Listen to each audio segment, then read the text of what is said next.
Let's hear it for the Minnesota Røkkr! I wasn't a huge fan of the initial roster. I thought maybe they'd be a middle-of-the-pack team at their best, but they quickly proved me wrong. Røkkr were our biggest surprise, maybe to start now. Do they have what it takes?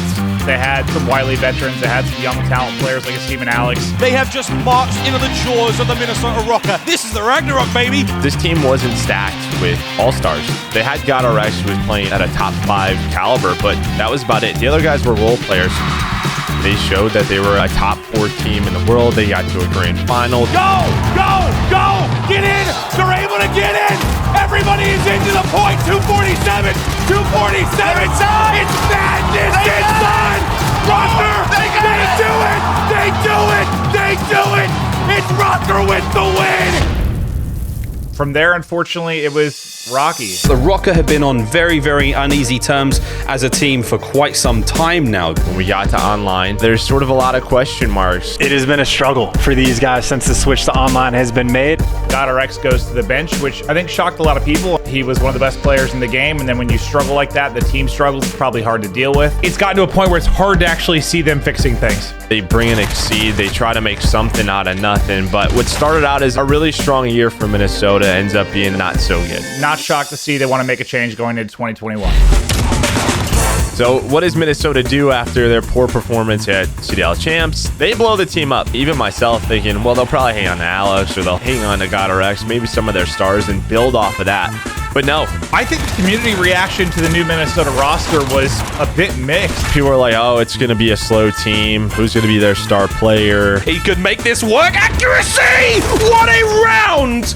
So you get the duo from New York, Attach and Accuracy, which I was actually surprised Attach left New York. Attach gets it done, and there's the clutch. It was a pretty easy choice. Everything about Røkkr that I've heard and seen was incredible. Then you get the other duo from Atlanta FaZe, and MajorManiak and Priestahh. My God, what a play from Priestahh. I did not think someone like Priestahh was going to be available whatsoever. I actually came last into the equation. He is an absolute steal and a guy that can be your franchise player, so I think getting him is huge. I was looking at all my options. I talked to Attach. He said he wanted to run a main sub, and that just puts me in the prime position that I've wanted to be in, the flex role. This is outstanding from Priestahh. What a move this has been for him. Just overall, the team just felt like it just made sense.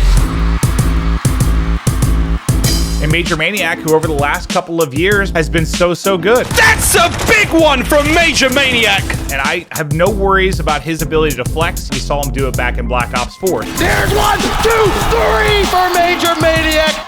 Then you have a COD world champion and somebody like Attach you're able to get. This is one of the greatest snipers to ever touch Call of Duty.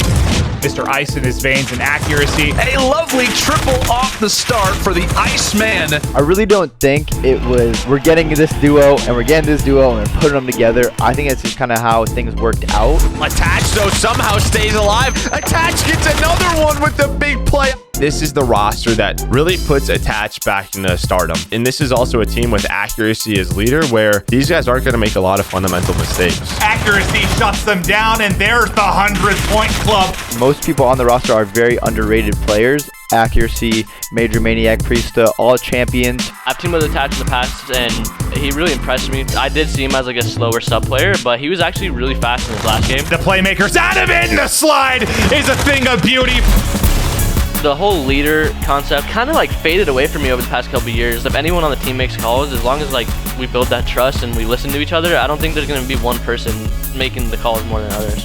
I like the squad a lot. When you have Saint and Reppin, two guys that know the ins and outs of it, I think things bode well for this team moving forward. I think we'll be able to like show what we're made of and really prove just how good we are.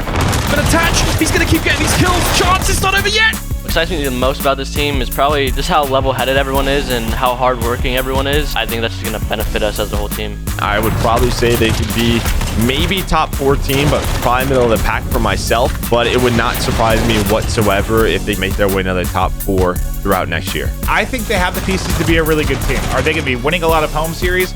No, I don't think so. But will they be competitive with a chance to take a home series? Absolutely. The talent is there for each of us, and I'm just super happy and confident going into next year.